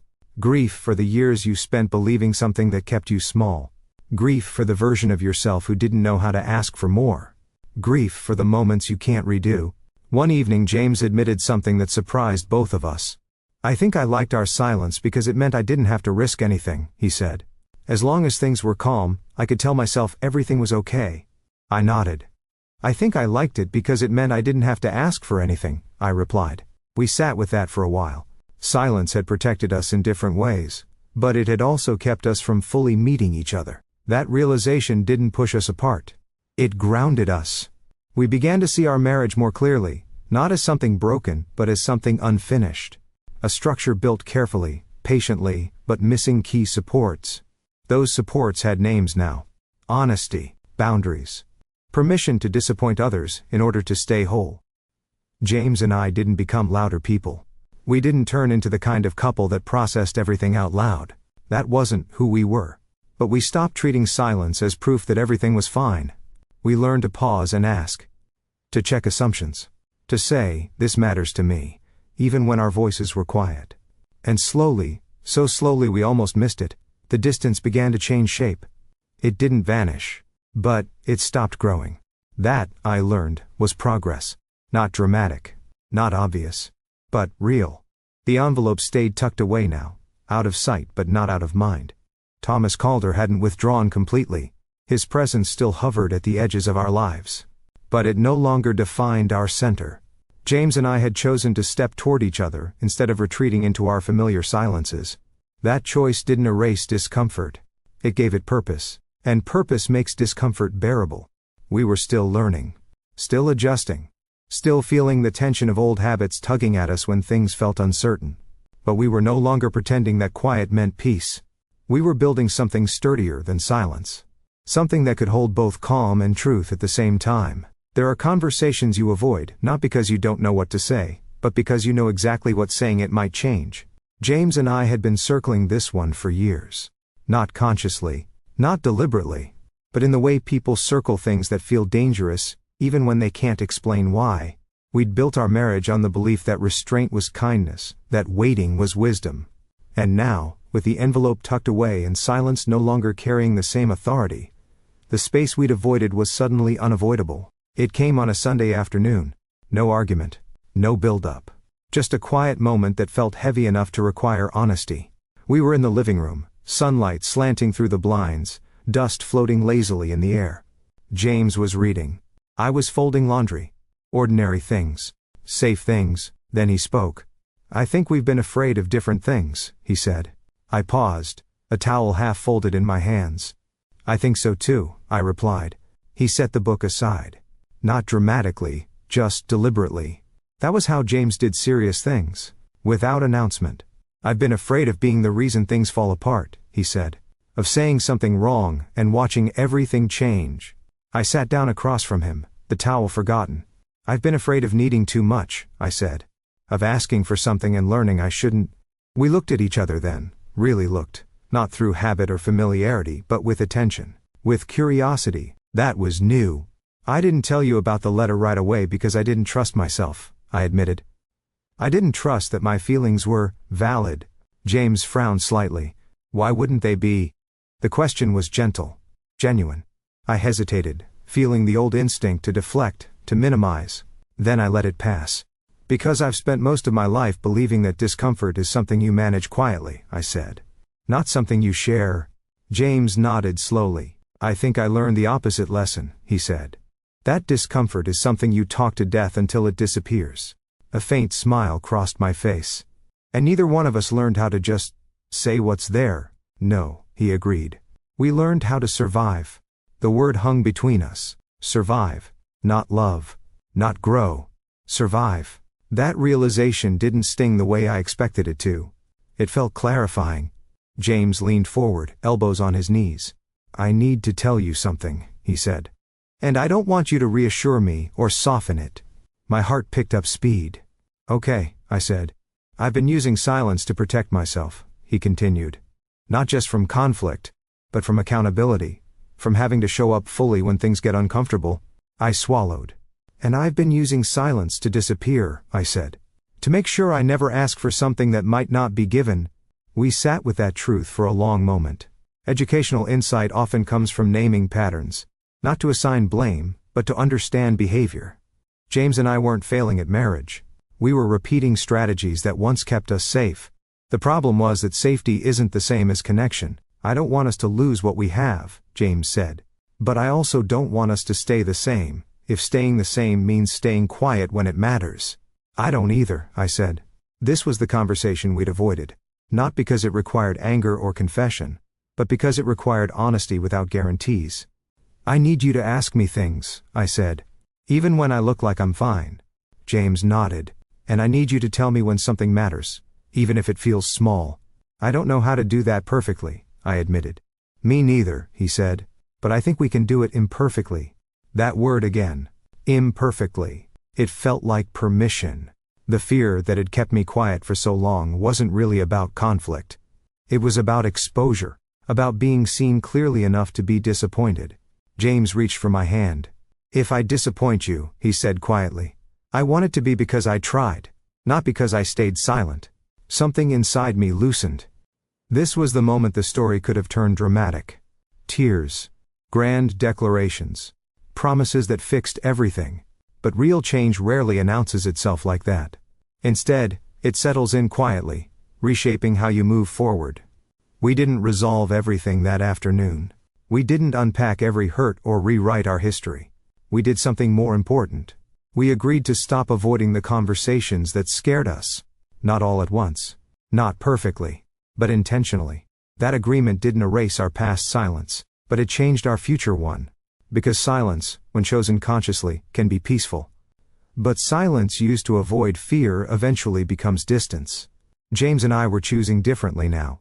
And that choice, made in an ordinary room, on an ordinary day, was the beginning of something sturdier than what we'd built before. Not louder. Just truer. Honesty didn't bring relief right away. That was the part no one prepared us for. After the conversation, after the words had been spoken, and the space between us had shifted, life didn't suddenly feel lighter.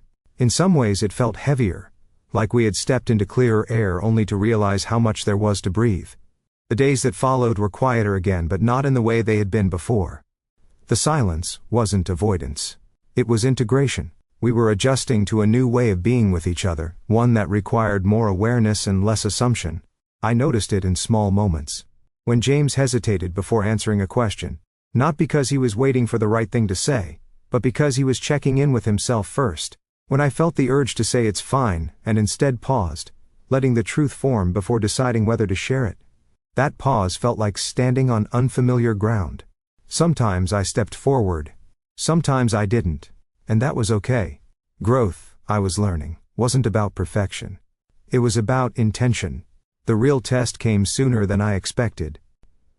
Thomas Calder invited us to dinner. Not a grand event. Not a gathering filled with people and distractions. Just the three of us. James showed me the message without comment. He didn't assume my answer. He waited.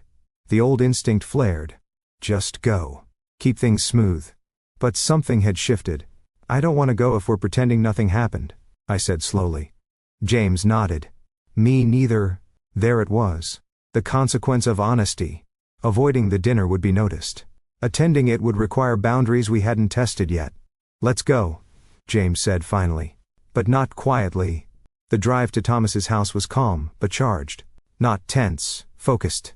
We weren't rehearsing lines. We weren't strategizing. We were aligned. That alone felt like progress. Thomas greeted us with his usual composed warmth. The house was immaculate. The table set carefully. Nothing out of place. Order, everywhere. Dinner passed politely at first. Small talk. Updates. Neutral topics that stayed safely on the surface. Thomas watched us closely, though he pretended not to. At some point, James set his fork down. There's something we need to talk about, he said. Thomas looked at him evenly. Of course. James didn't rush. He didn't soften. He didn't wait for permission. The letter you sent to Clara, he continued, was not protection. It was interference. The room went very still. Thomas didn't react the way I expected. He didn't deny it. He didn't apologize either. I offered a solution, he said. One that avoided unnecessary damage. To who? James asked. Thomas's gaze flicked to me briefly, then back to his son. To everyone, he replied. No, James said calmly. To the structure you're comfortable with. I felt my heart pounding, but my voice stayed steady when I spoke. "You didn't ask what we wanted," I said. "You decided it for us." Thomas studied me for a long moment. For the first time I felt truly seen by him, not as an asset, not as a variable, but as a person who wasn't disappearing quietly. "I assumed you would understand," he said. "I understand very well," I replied. That's why I couldn't accept it. The silence that followed was heavy, but it wasn't fear-based. It was reckoning. Thomas leaned back in his chair. "You're choosing difficulty," he said to James. "Yes," James replied. "We are." That sentence changed everything. Not because Thomas suddenly approved. He didn't. But because approval was no longer the currency our marriage operated on. The rest of the dinner was restrained. Polite. Controlled. Nothing resolved, nothing exploded. And yet, something fundamental had shifted. On the drive home, neither James nor I spoke for a while. Then James reached for my hand. "Thank you," he said. "For what?" "For not staying quiet." I smiled faintly. "Thank you for not waiting." Honesty, we were learning, doesn't always bring comfort. Sometimes it brings distance, from people who benefited from your silence. But it also brings alignment. That night, lying in bed, I felt a calm deeper than relief. Not the absence of conflict, but the presence of clarity. Thomas Calder still existed in our lives. His influence hadn't vanished. But it no longer defined us. We had crossed a line we couldn't uncross. And for the first time, I didn't wish we could go back. Because what we'd gained, imperfect, fragile, honest, felt sturdier than anything silence had ever given us. Clarity didn't arrive with certainty. It arrived with consequences. In the weeks after the dinner with Thomas Calder, life didn't become louder, but it became more defined. Lines that had once been blurred by politeness were suddenly visible. Choices that had once been postponed were now unavoidable. James felt it first. Phone calls from his father became shorter. Invitations less frequent. Conversations that once flowed easily now paused at the edges, careful and measured. Nothing was said outright, but the message was unmistakable. Things had changed. James didn't talk about it much at first. He didn't complain. He didn't dramatize the distance. But I noticed it in the way his shoulders tightened when his phone rang. In the way he lingered a little longer in rooms, like he was bracing himself for something unseen. One evening, I asked him how he was really doing. He didn't answer right away. Then he said, "I think I'm grieving a version of my father that never really existed." That honesty landed softly, but it stayed. Education sometimes comes from recognizing false expectations, especially the ones we didn't know we were carrying. James had spent years believing that if he was calm enough, agreeable enough, his father's approval would remain steady. That belief had shaped his restraint more than he realized. Now, without that illusion, he was left with something truer and harder. Clarity doesn't always preserve relationships. Sometimes it simply reveals which ones were built on silence. For me, the shift showed up differently. I felt lighter in ways that surprised me. Not because everything was resolved, but because I was no longer managing invisible weight. I didn't have to interpret silences or anticipate reactions. I didn't have to decide which version of myself would cause the least disruption. But that freedom came with its own unease. When you stop smoothing things over, people notice. When you stop absorbing discomfort quietly, the world pushes back. At work I found myself speaking up more often. Not dramatically, just honestly. Clarifying expectations. Naming limitations. The first time I did it my voice shook. Nothing terrible happened. That realization stayed with me. James noticed the change too. "You seem different," he said one morning. "I feel different," I replied. "Better?" "Clearer," I said. "Not always easier." He nodded. He understood that now. Our marriage too began to change shape. Not in its foundation, but in its daily rhythm. We checked in more often. We corrected misunderstandings sooner. We said things like, "This matters to me," even when it felt awkward. That didn't mean we stopped being quiet people. It meant our quiet was no longer hiding something. But choosing clarity over peace didn't just affect us. It reshaped how others related to us. Friends noticed. Some admired the change. Others felt unsettled by it.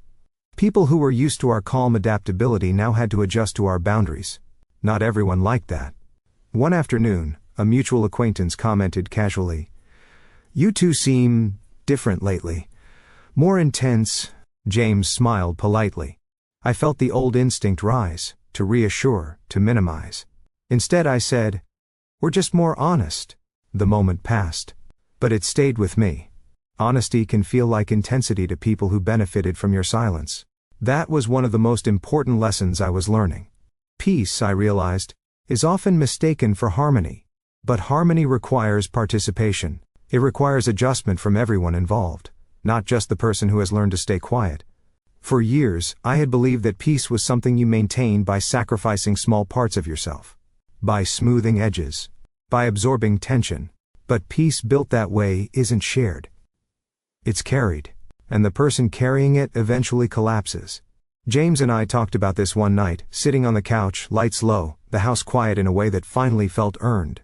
I used to think calm meant we were doing something right, James said. Now I think it just meant we weren't challenging anything. I leaned into his shoulder. I used to think needing less made me easier to love. He was quiet for a moment. You never needed less, he said. You just learned not to ask.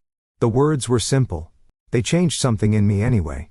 Education doesn't always come from new information. Sometimes it comes from hearing an old truth spoken differently.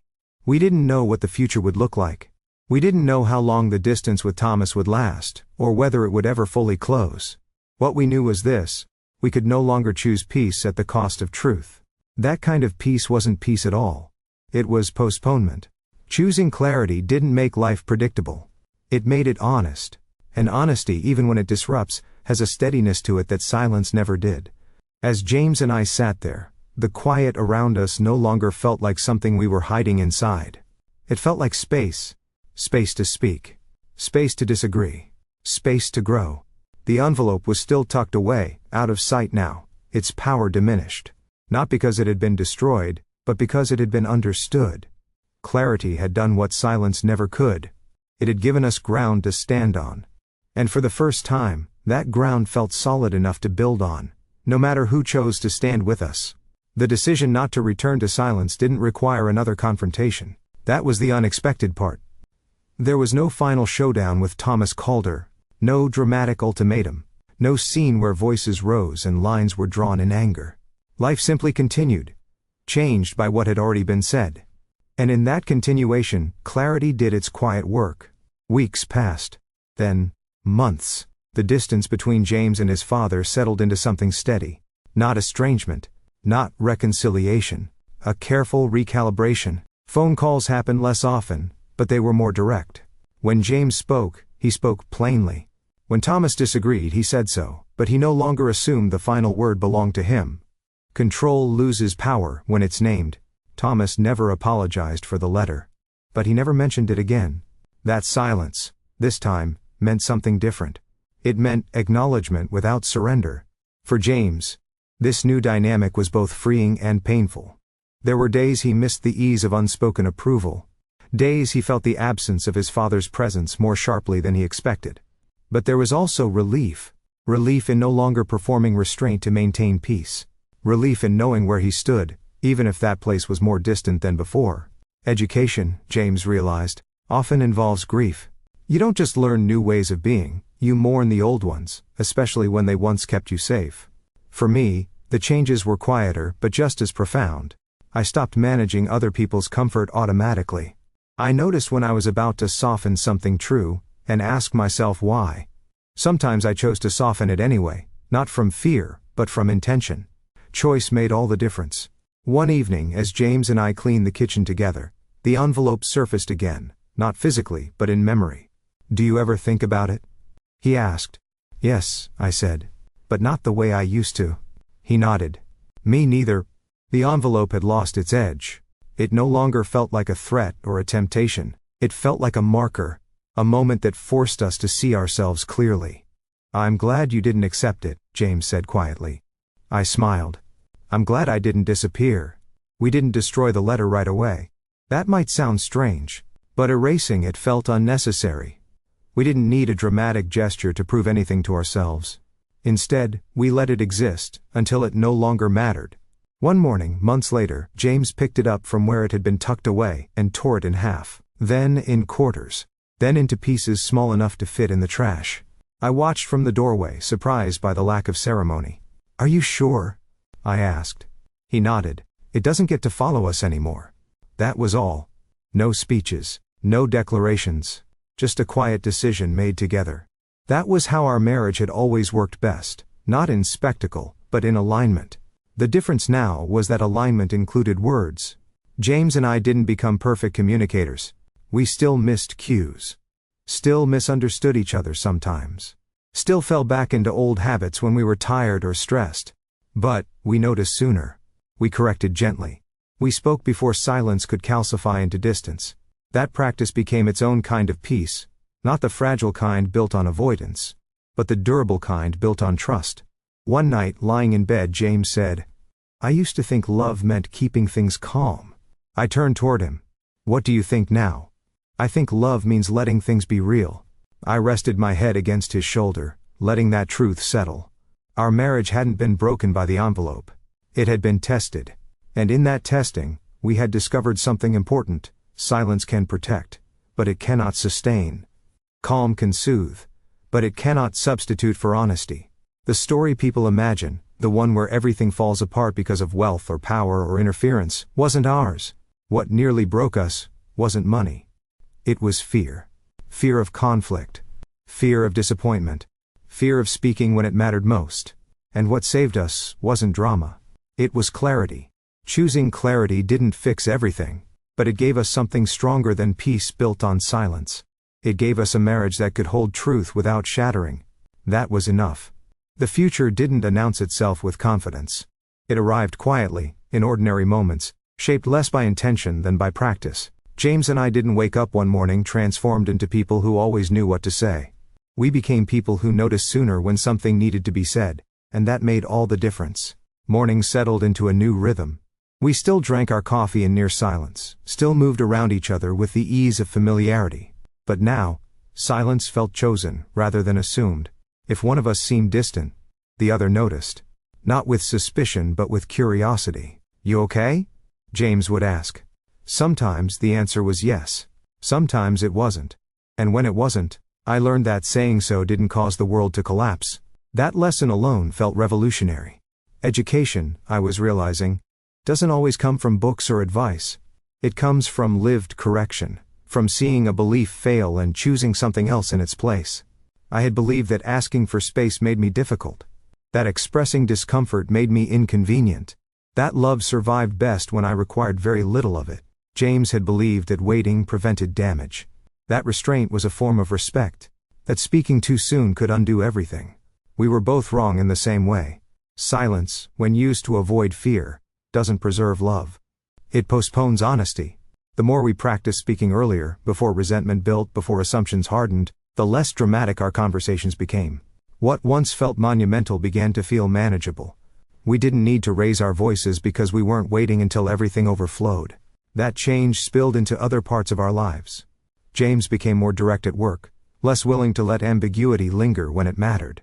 He noticed how often he'd mistaken calm leadership for avoidance. Naming concerns early didn't make him weaker. It made his decisions clearer. I became more visible. Not louder. Not demanding. Just present. When something didn't sit right with me, I named it. Sometimes clumsily. Sometimes after a pause. But I named it. And the world didn't punish me for it. That realization restructured something deep inside me. One afternoon, while walking through a quiet neighborhood, James said something that surprised me. "I think my father taught me something useful," he said. I raised an eyebrow. "Only one thing?" He smiled faintly. "He taught me that silence has power. He just never taught me how to use it responsibly." I thought about that. Silence does have power. It can calm a room. It can create space. It can offer rest. But like any tool, it depends on intention. Used to listen, silence is generous. Used to avoid, it's corrosive. James and I were learning the difference. Thomas Calder remained a distant presence in our lives. Polite. Controlled. No longer central. That shift felt strange at times, but it also felt honest. We didn't rebuild the relationship the way it once was. We built it the way it could be now. Bounded. Clear. Limited by mutual respect rather than obligation. James grieved that quietly. I let him. Not everything needs fixing. Some things need acknowledging.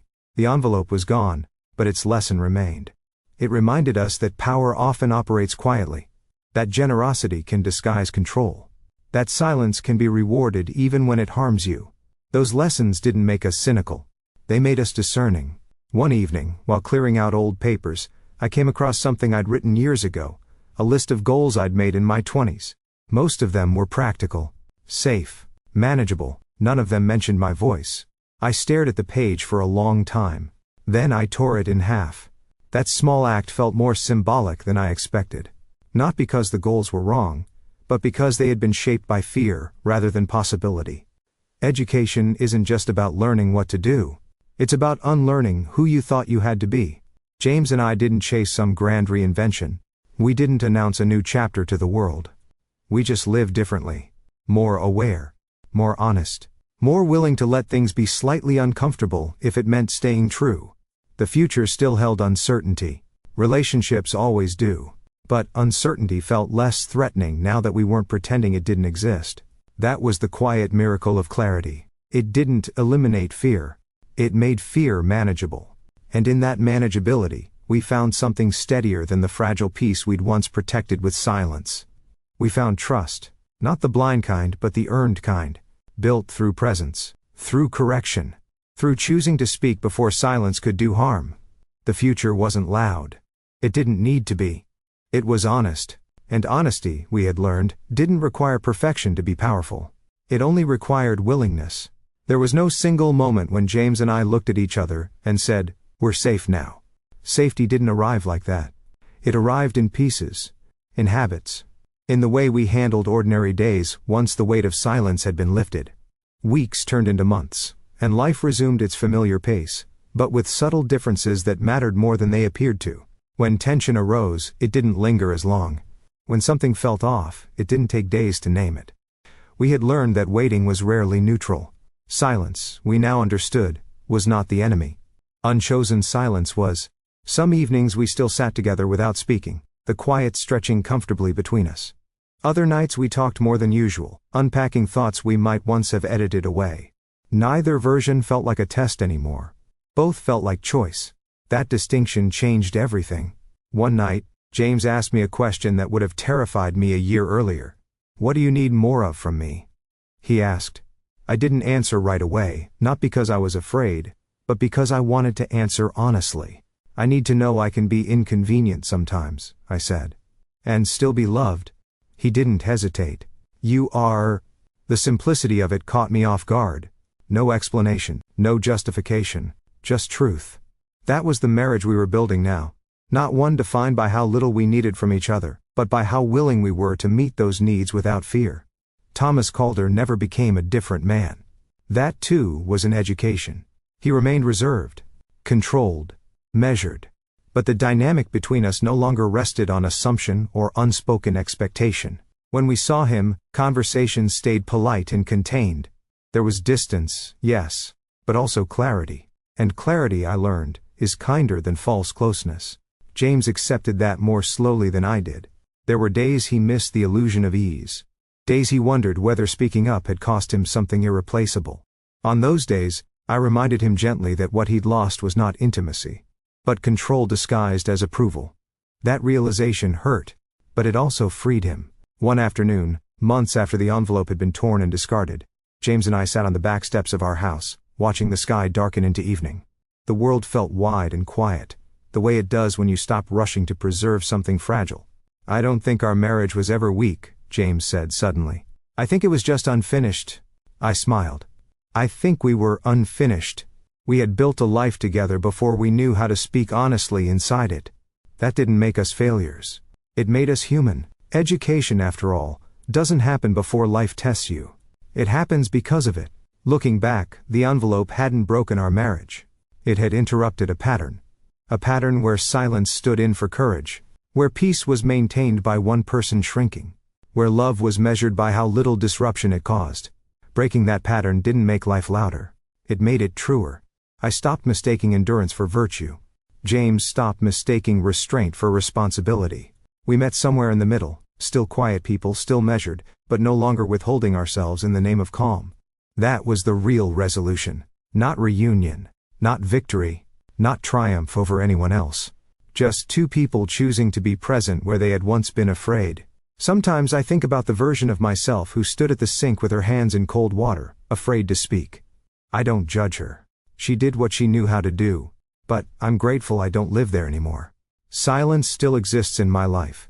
It just no longer defines it.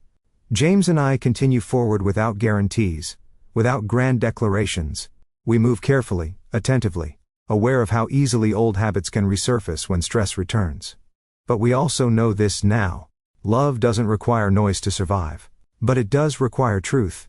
And truth, spoken imperfectly and with care, has a way of settling things, not into certainty, but into calm. The kind of calm that doesn't ask anyone to disappear. The kind that lasts. That is what the envelope took from us. And what it gave us in return.